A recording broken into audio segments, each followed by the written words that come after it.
Are we on? All right. Distinguished guests, all protocol observed. Good afternoon. My name is Jonathan Amwesiga with the Makutano Company.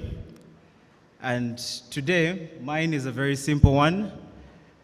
I'm here to, well, first of all, Makutano has a few different entities, sub-entities. And today we're here to introduce Makutano Films,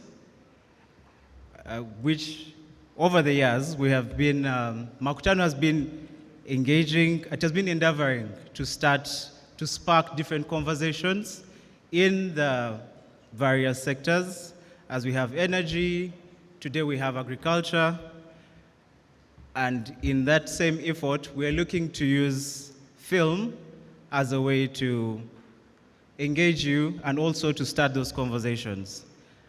Today we have a film that is focusing on the African landscape. It has been tainted by various stereotypes and misconceptions. But the Makutano has started this endeavor of Makutano Film, and today we're going to premiere a video that starts that journey.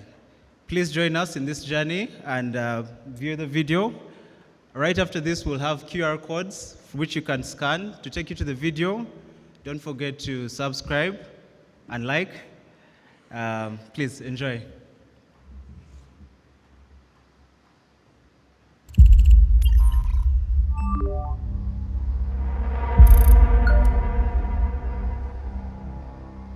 In far too many cases, we export the raw product and re-import the same thing in processed form, thereby exporting African jobs and effectively paying for the wages of foreign workers.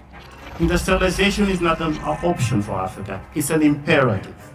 Simply put, by adding value to our raw materials here on the continent, we can convert our resources to the real blessings they are rather than allowing them to continue to be a curse imposed on us.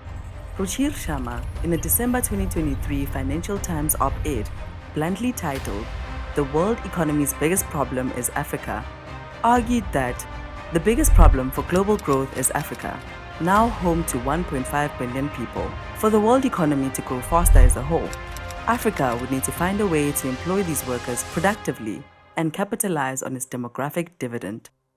But for most African countries, that's not happening. According to a June 2013 IMF blog post by Deputy Managing Director Dr. Antoinette M. Saye, Sub-Saharan Africa trailed only developing Asia in terms of the fastest growing regions of the world. The factors behind this growth included strong investment capital, favorable commodity prices, and generally prudent macroeconomic management. Dominant on the list in 2012 were oil and commodity-dependent countries of Angola, Nigeria, DR Congo, Ghana, and Mozambique. In a 2022 report, also by the IMF, growth prospects were best for Senegal, Rwanda, Cote d'Ivoire, Benin, and Togo. Insecurity and continued dependency on the inefficiently run oil and gas sector in Nigeria and the electricity crisis in South Africa have led to the World Bank cutting growth forecasts for the continent's top two economies by GDP. Africa Rising was in part informed by trends previously seen in India, where a 400 million strong middle class emerged with an insatiable appetite for consumption. The Africa economic story is now centered around a focus on industrialization, innovation, and the important role that MSMEs play in economic growth. I think it's really interesting. Africa has this major opportunity in terms of its urbanization process. Whilst it's the fastest urbanizing, whilst it's the latest urbanizing, it is the place that it's urbanizing when we've never had this much data. We've never had this much predictive capacity. We know where people are moving, that, over 50% of city growth, even more, I think 60-70% city growth is going to happen in secondary cities. We have the opportunity to plan for that now, to create that enabling environment that is going to, that could flourish, not in the distant future. We're talking near future. We're talking 2030.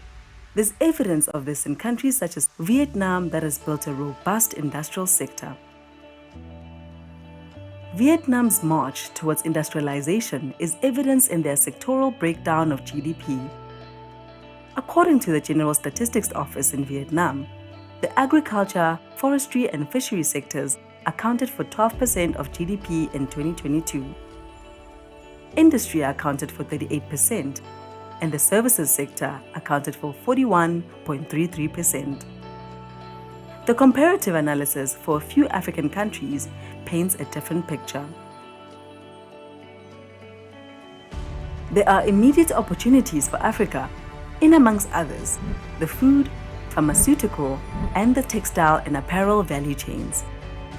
Agriculture is a logical go-to for industrialization, given that the continent's annual food import bill stands at $71 billion. What an investor would look for is a building, a manufacturing site that basically he can move into and start his operations. Fit for purpose also would mean things like sustainability, whereby the manufacturing process is a responsible way of manufacturing the products that the investor is looking to produce. Sectors like textile and apparel could also provide an opportunity for industrialization, for which many of the inputs, labor, raw materials, land, and utilities are in place. I think, again, another really important dimension also when it comes to people is the financial dimension. It's how we take on money and what we invest in. And the reason being that taking on debt is an intergenerational pact. It's a pact that we make about, okay, us as a government or as the, private sector or whoever, we're taking money now to make an investment that will need to be paid back by someone in the future. Implementation of true industrial policy requires a whole of government and beyond approach and action, aligning industrial, trade, and other sector policies, and putting science, technology, and innovation at the center of it to ensure that we remain globally competitive beyond our initial endowments and comparative advantages. Right now, we are fortunate. Eventually, we saw the light and put an African Continental Free Trade Area in place. So how do we make that a reality? Because that's the market that offers us an opportunity. The World Bank forecasts that the AfCFTA could lift 30 million Africans out of extreme poverty, boost the incomes of nearly 70 million people, and generate $450 billion in income by 2035. Under the current trajectory, wages would rise by 11.2% for women and 9.8% for men. Africa's exports to the rest of the world would go up by 32%. Intra-African exports will grow by 109%, led by manufactured goods. Up to $450 billion will have been added to the continent's GDP, and up to 100 million people will have been lifted out of poverty. I do think, sort of on a more optimistic note, the African Continental Free Trade Agreement, like the philosophy behind that is exactly this. It's like trying to spread sort of more equitable, sort of regionally equitable growth across the continent.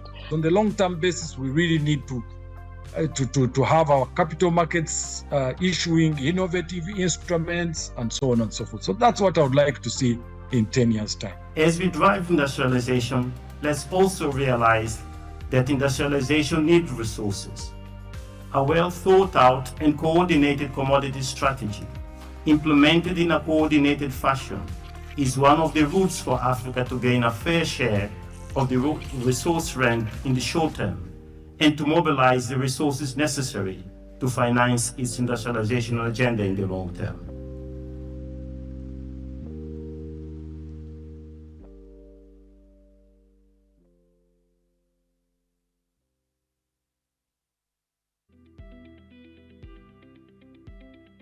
I may just say a couple of things. Thanks, Jonathan. He's the brains behind this, a very creative guy. We're going to go for lunch very soon, but look, everyone in this room will have been in a situation where you talk about Uganda or Angola, you talk about our gorillas, you talk about the innovation that we have, and there'll be that shoulder shrug emoji.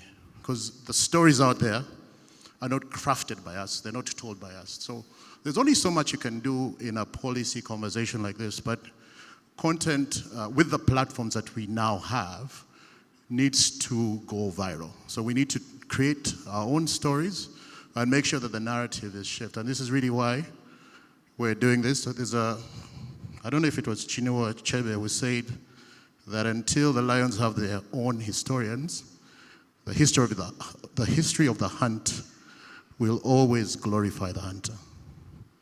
So we need to flip that script a little bit. There's stories across the room. We had interesting debates earlier on hybrid seeds and soil quality. It is the innovators that you have, Professor. It is the story of Matoke, anything. We're ready to partner, make sure that we channel the right content and change the narrative, own the narrative, and that is going to be instrumental, not just for us, but the generations that are to come. Appreciate it. There'll be a QR code somewhere. Please go online, like, comment, constructive criticism, and let's collaborate. Thank you. Now,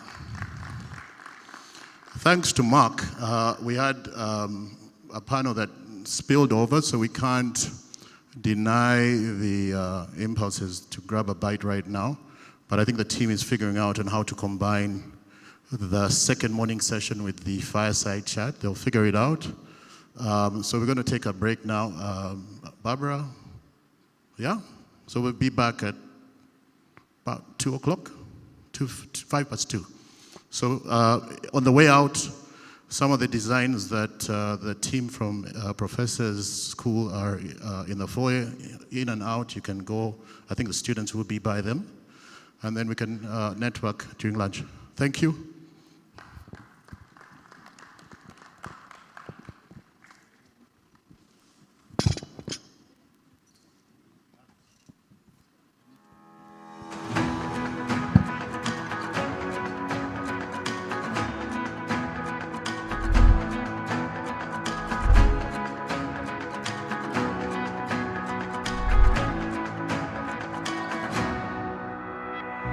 Global outlook at the moment for not only Uganda, but let's say East Africa as a region. Since Christmas, I think we've had something like 23 inquiries as to the opportunities within the region. Those opportunities are not from individuals looking to build a shed. These are from global brands headed up by people like Nike, Under Armour, and some really huge brand names that are not here in the region at the moment. So why are they inquiring about East Africa? It's a lot to do with the dynamics in the world at the moment. The Uganda Investment Authority is mandated to provide industrial land space for businesses coming into Uganda. So we have industrial parks in different parts of the country. Also to mention, our goal is to have 25 industrial parks by 2025. There's a lot of great things in Uganda, English-speaking, well-educated population, plenty of food and water. You have a cotton industry that is well known across the world for its quality. So there's many things that are already here. We appreciate that there's other industries, and value addition is really what it's about. We do compete with industrial space with other industries, but to me, if there's a factory and people are being employed, that's the North Star.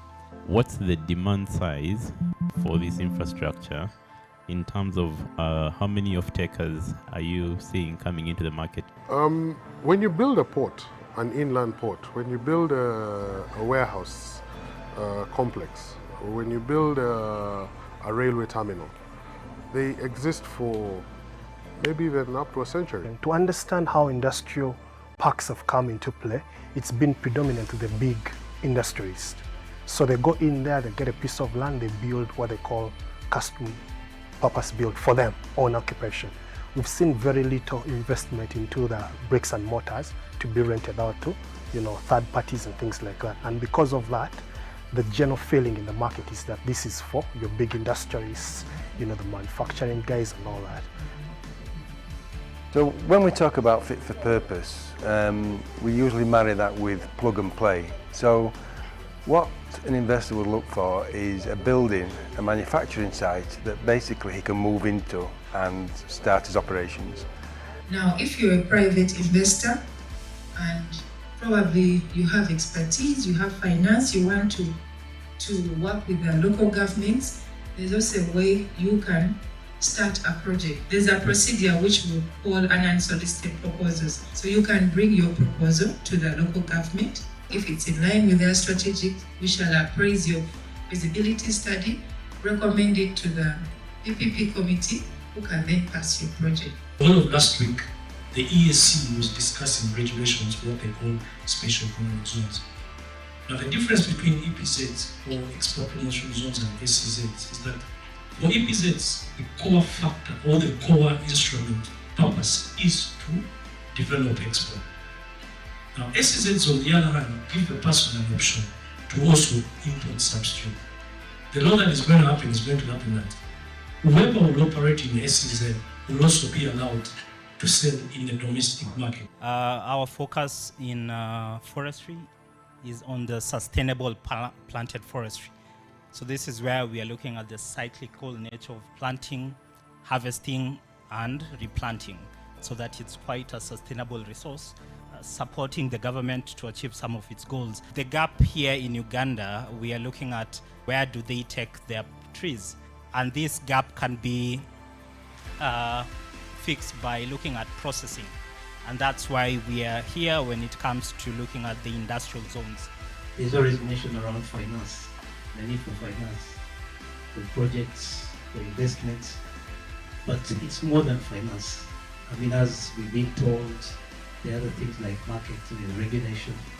So we want to say that the solution does not lie in funding, the solution lies across the board. And on this note, we are looking more at collaborations, and which, as Stanbic Properties, we have the agility to be able to bring together potential investors, potential financiers, and for these sectors. Being in this room today, I heard all of that, or the opportunity for all of that. We have colleagues opening up markets in Europe, we have producers, we have the UAE now, extremely exciting. So it's given me a lot of faith that if these conversations continue, at least a year or two from now, we'll be cutting some ribbons and switching on some power for some machinery.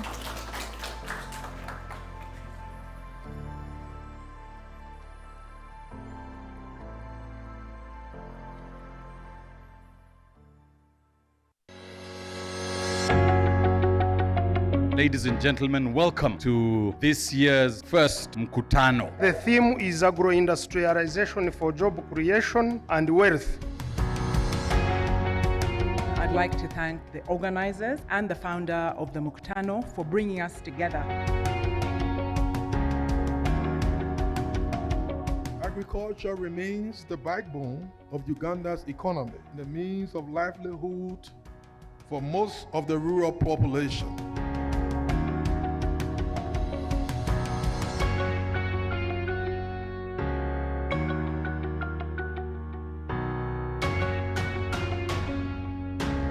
We are transferring all the knowledge that is needed for the farmer to produce the quality that the market would require and would allow us to get a higher price, and so then also transfer more money to the farmer. In terms of creating changes in the supply chain, in the storage, in the logistics, in the engagement with different partnerships, where everybody playing transparently. Within the bounds of agro-industrialization, something that comes to us and that is very key and has very much been on the agenda in the wake of climate change, COP26 last year and everything, green investments, climate change is very much on our radar.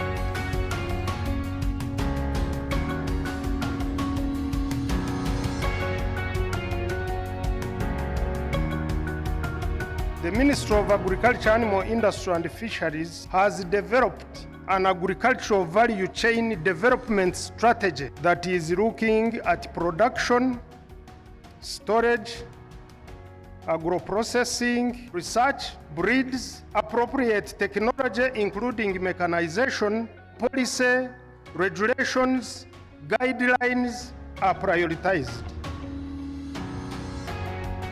As UCDA, we are working with the private sector, with also the district local government, to continue supporting the farmers to realize the big potential of the Screen 18. We are also pushing to have our coffee to be recognized at international level so that Uganda's Robusta can be classified.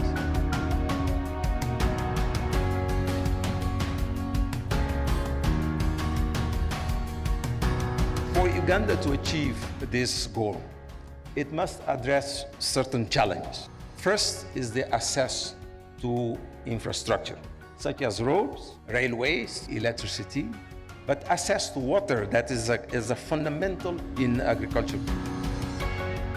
In regards to solve some of the problems that we have been facing and we're going to continue facing, we really need to put a little bit of financing into the research and training component. If we can invest a little bit in creating a market, creating a brand for Uganda, which all of us could have maybe a mark that distinguishes our coffee from the other coffee. The roasting industry. You need to have the uniform beans, the big bean size which will roast uniformly, but also of course quantitatively you have a lot of the powder for brewing. I suggest that you should not be taken aback. Yes, the situation is challenging, but I hope that our today's discussions will help us to flesh out the ways and approaches to how we can boost and promote agro-industrialization in Uganda.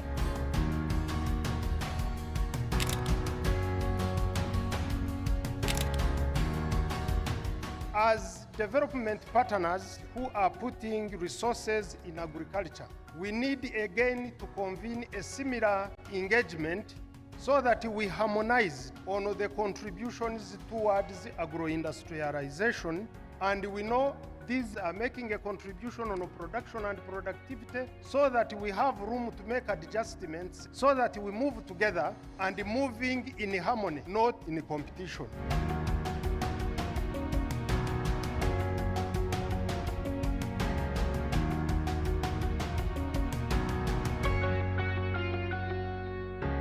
This space creates an opportunity for us to see how collectively looking at all partners, all actors within the agri-food system, and what can we do to ensure that we support Uganda in the transformation in its agri-food system.